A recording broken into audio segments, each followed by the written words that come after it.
Hey, John Gilroy here. Very few listeners know that the Department of Homeland Security has an executive director of customer experience. I guess we have to talk about it. Hit the music, Manny.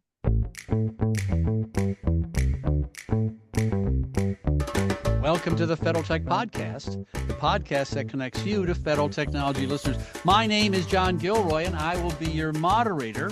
Our guest today is Lee Becker, Senior Vice President, Executive Advisor, Public Sector Healthcare at a company called Medallia, Medallia.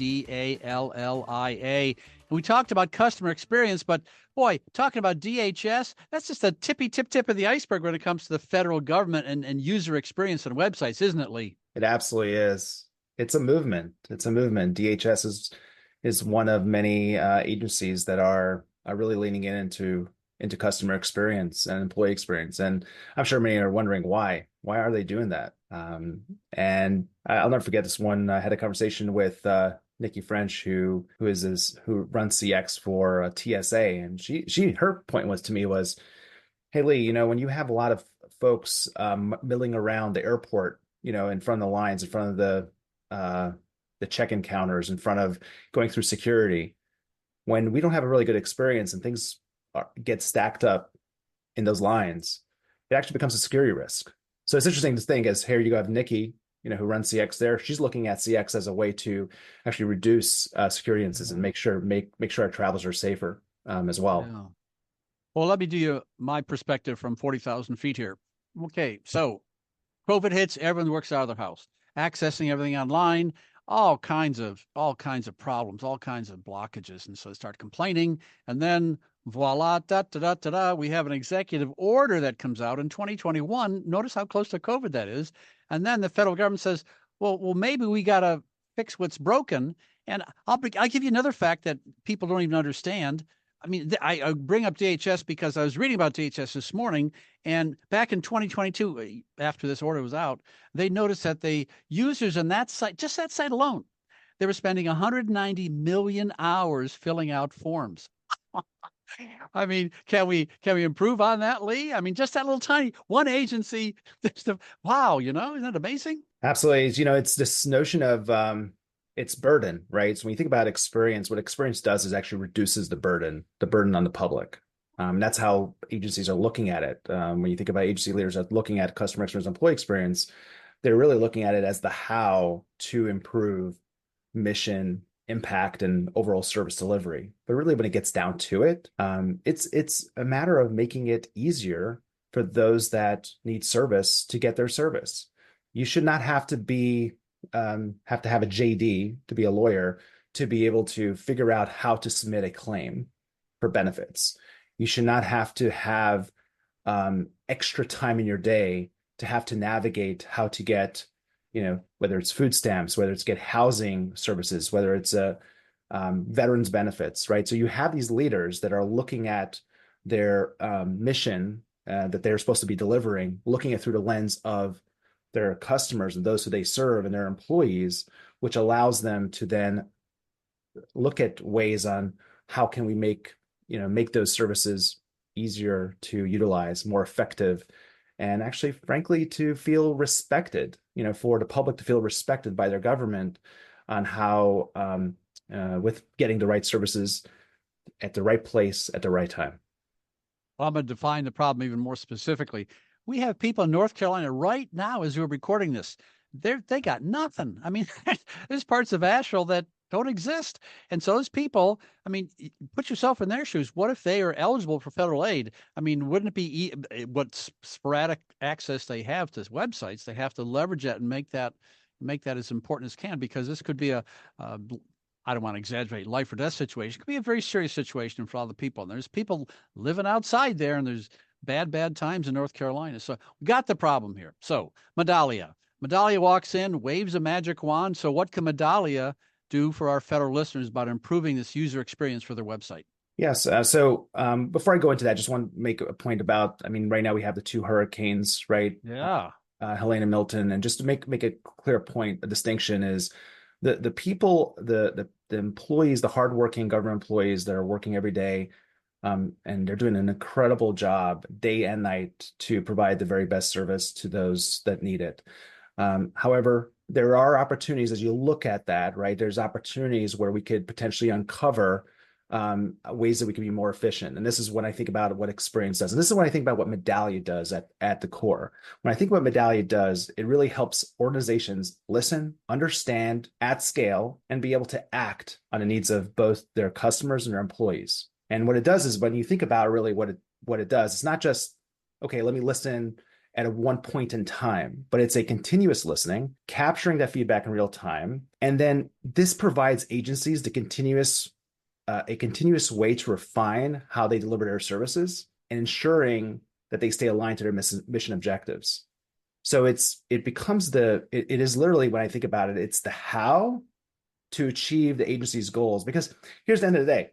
If as a leader, you do not have the finger, quote unquote, finger on the pulse, so to speak, of being able to understand how are things going at any given point in time, how in the world can you actually make decisions that are rooted in actually get the job done? If you don't have your finger on the pulse of what your needs of your employees are, what the needs of the public that you're providing services to, there's going to absolutely be a gap in what is being experienced by those that you serve. And I want to dig a little deeper here. I mean, I think when most user experience, they get it. They want to have a site that's similar to other sites. They can click on a button, something can happen. And that's the tip of the iceberg there. But the majority of the iceberg is going to be this. Okay, well, Lee, I got all the form filled out, and guess what? What about the data management? What about the integrity of that data? What about the quality of that data? So this is the real problem here. I mean, we got the pretty colors and everything else, but if that information that's provided isn't accurate, then how good is the user experience going to be? You're so spot on. I remember, back in 2011, 2012, we had a working group at the VA that came together because what we've identified is we had 200 data systems that all had its own nomenclature of data around the veteran. And so when you have 200 data systems that don't have, and it's as simple as how do we actually, how should the last name, first name, middle initial be identified? How should the social security number, date of birth, the address, what's considered as a common customer data profile? Those are all things that before you get to technology, there needs to be a realization of what the data governance and frankly, having set in place how should the data, what is considered the authoritative data source, how should the data be visualized and stored, and then only then is when you can then get to enabling to ideally the ideal state. Because what's going to happen is when you have 200 data systems that have 200 different information, the impact on the person that you're serving is going to be devastating because first off, they're going to be getting information and getting actions being done in ways that is going to be totally inefficient, not only for that person individual, but of course internally can you imagine as an employee, you think you have the right information and you're trying to provide the services that you need, but you realize actually that information is now outdated. So it becomes actually a lever for both improving the employee experience and the customer experience. I'll tell you, John, oftentimes, and this is a spot on question because oftentimes we think, okay, let's just drop AI or drop technology and everything, everything becomes, magical. It's like pixie dust. But we realize it's do we have the right policies in place? Do we have the right, from a people perspective, have we enabled our people the right way to be able to support? Have we looked at the processes? Before we get to the technology? I'll give a quick example where at the VA, another example at the VA where they were looking at the Board of Veterans Appeals with how do we transform all the paper and make it digital? And what they realized, there were laws that were set in 1930s that were prohibiting the process to be ideal. So what happened as part of the workflow, the VA decided to, hey, let's really look at from a legal perspective, how can we change the laws and regulations to make sure that we can set the process the right way? So that's an example of looking at it, not just from technology, but from a broader perspective. Yeah, the fancy word might be a holistic perspective or a full orb perspective. That's interesting. And I got like 10 hours of questions for you, but I just want to let the people know if you want to find more about this company, you can go to Medallia, medallia.com/government. And find out all the good work they've been doing. They got guys like Lee who've been involved in these problems for many, many years and understand some of the subtleties there. And it's a good place to learn more. If you're at a trade show and you see their banner, walk up to them and say, well, tell me more about UI UX, and learn all kinds of tools and find out. You're a young guy, Lee, and I'm an old guy, so I think about legacy stuff. I probably got stuff in my garage that's older than you.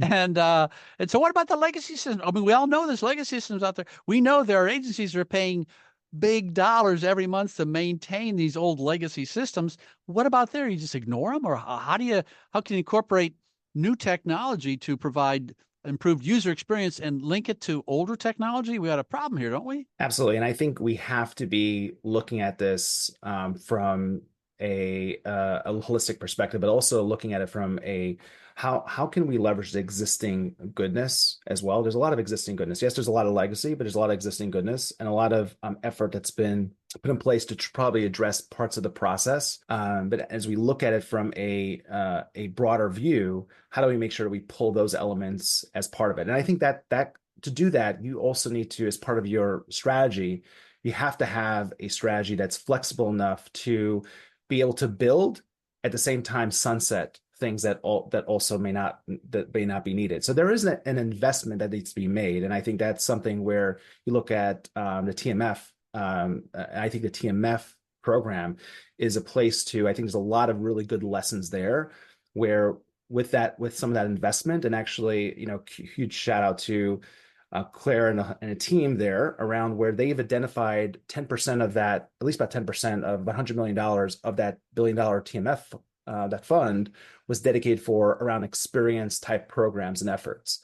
And so that was a great way for organizations that are trying to improve their experience to leverage the TMF to do that. Now, I think some agencies are still trying to figure out how to best leverage that fund. And I know Congress and others are thinking through, hey, what's the best way to kind of approach that? But those are examples of how to do that. But I think it's really important to be able to, because just like we talked about, it's not just about the technology around the legacy technology, but also looking at from a people perspective, the process perspective, and policies perspective, what are the things? How do we make sure that we're able to transform in an agile way? And John, this is the key piece that I've seen, in my decades working in government, healthcare, and now looking at also other industries. You can't just build things in a bubble. You can't transform things in a bubble. How are you bringing your employees as part of it? How are you continuously listening, right? Not only to of course, our employees, but also those that you're serving. How do we make sure that we're doing this in an iterative way? Because it's not going to be this big bang, right? It's going to be a continuous iteration and transformation, but you have to have the ability to put your fingers on the pulse to be able to listen and to make sure that we're able to make those course corrections as you're going. Trying to come up with a parallel here and maybe see if this works, if it works for the audience, works for you. So in podcasting, everyone thinks podcasting, everyone in the world can listen to it. Okay. What people don't realize is that big companies are using podcasts just for internal purposes. Target may have a podcast just for their managers, and big companies are using it because it's a nice way to communicate and set up a way to reinforce certain principles that a company has. Now, when it comes to user experience, everyone thinks of, I'm going to DHS, I'm going to apply for this emergency management, I'm going to go to NIH, apply for this. What about the people working inside a federal agency? I mean, here we go, DHS, 260,000 people. I mean, they have to have user experience for websites that are inward facing, don't they? Absolutely. The power of employees in experience delivery is can't be understated. I think about at the fundamental level, it's the employees are central to any success of a mission of an organization. They're the ones that know the challenges firsthand, and they often have the solutions. And oftentimes they're the ones that actually create workarounds to actually address it. They use creativity to actually address some of the challenges they have. When employees feel empowered and are part of the change, the collaboration will improve, and so will service delivery. And I think it's important for every organization to be thinking about, okay, what is what's your strategy and how you're bringing our employees as part of that transformation. I think that is so critical. I mean, a quick example, I've shared this. This is an example at Boeing, but I've seen this example across when Boeing.